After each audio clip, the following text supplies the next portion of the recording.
Assalamualaikum anak ustazah. Apa kabar antum hari ini? Alhamdulillah. Al-Quran, akhlak, prestasi, Allahu Akbar.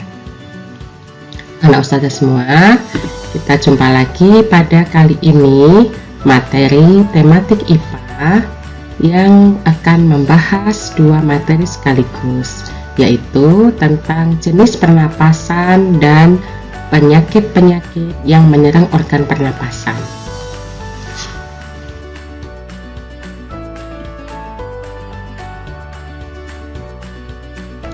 Jenis pernafasan manusia ada dua, yaitu pernafasan dada dan pernafasan perut.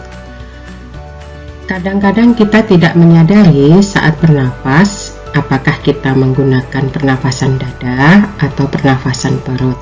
Kedua-duanya bisa kita gunakan bergantian atau sesuai dengan kenyamanan kita dalam bernafas.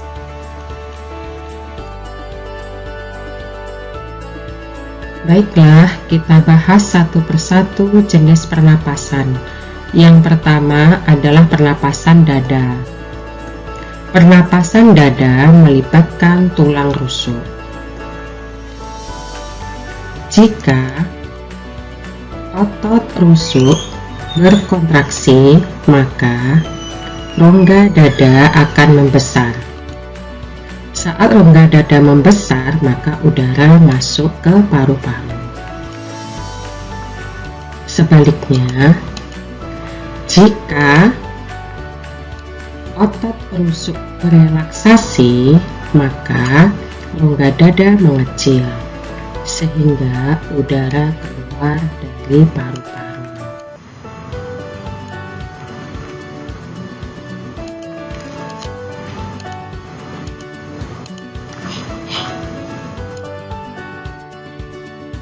Jenis pernapasan yang kedua adalah pernapasan perut. Pernapasan perut melibatkan otot diafragma. Otot diafragma adalah otot yang membatasi antara bagian dada dan bagian perut. Saat otot diafragma berkontraksi, maka posisinya akan lebih mendatar. Jika posisinya mendatar, maka paru-paru mengembang dan udara masuk dari luar ke paru-paru. Sebaliknya, jika otot diafragma berelaksasi, maka posisinya akan melengkung, sehingga volume paru-paru akan mengecil dan udara keluar dari paru-paru.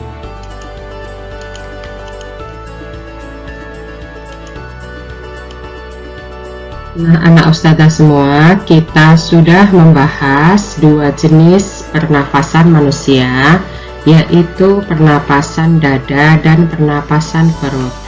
Pernapasan dada adalah pernapasan yang melibatkan otot rusuk, sedangkan pernapasan perut melibatkan otot diafragma. Nah, ingat-ingat ya.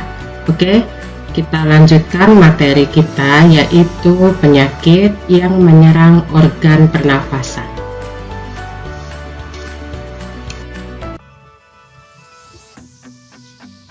Tujuan pembelajaran kita adalah 1. Memahami penyakit yang menyerang hidung dan tenggorokan. 2. Memahami penyakit yang menyerang paru-paru. Beberapa penyakit yang menyerang bagian hidung antara lain adalah: yang pertama adalah influenza atau biasa kita sebut flu atau pilek. Gejala influenza biasanya demam, bersin-bersin, hidung berlendir, dan tersumbat. Banyak anak-anak yang sering mengalami penyakit ini. Penyakit yang kedua adalah sinusitis, yaitu radang pada rongga sinus yang menyebabkan seseorang pilek secara berkepanjangan dan ingusnya berbau busuk. Penyakit yang ketiga adalah anosmia dan dinosmia. Anosmia adalah tidak bisa mencium bau, biasanya terjadi karena kecelakaan sehingga menyebabkan kerusakan saraf pembau. Dinosmia yaitu tidak bisa mencium bau karena radang pada bagian hidung.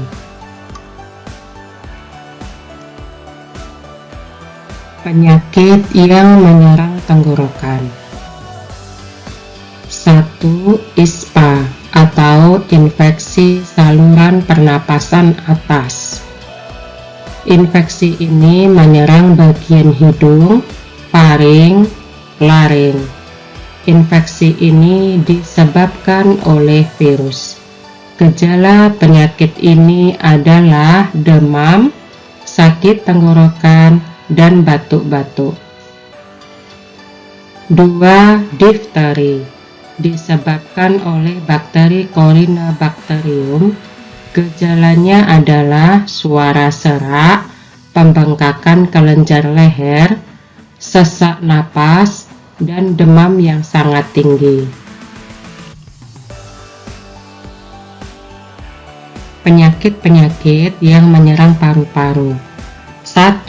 Asma. Asma adalah penyempitan saluran napas. Gejala dari asma adalah sesak napas. Sebab terjadinya asma bisa karena keturunan, alergi, atau infeksi. Penyakit yang kedua adalah pneumonia, yaitu paru-paru berair dan bernanah karena suatu virus. Gejala pneumonia adalah sesak, batuk berdahak dan berdarah, demam, serta nyeri dada. Yang ketiga adalah tuberkulosis atau disingkat TBC, disebabkan oleh infeksi Mycobacterium tuberculosis. Gejala dari TBC adalah batuk berdarah dan bernanah, disertai penurunan berat badan yang sangat tajam. Penyakit yang keempat, flu burung. Sebab dari flu burung ini adalah virus flu dari unggas yang menular kepada manusia. Gejala penyakit flu burung adalah flu, sesak, radang tenggorokan, dan pneumonia.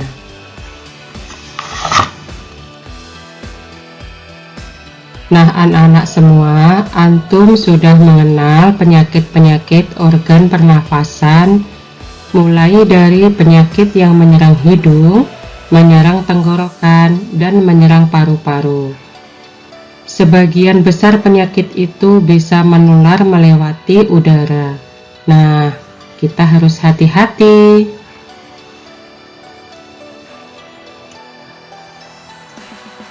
Nah, jika antum belum paham, Ustazah harapkan antum ulangi lagi melihat video ini.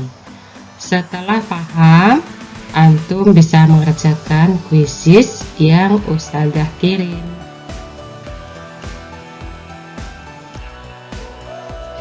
Baiklah anak Ustazah semua, sampai jumpa lagi ya di materi berikutnya. Wassalamualaikum warahmatullahi wabarakatuh.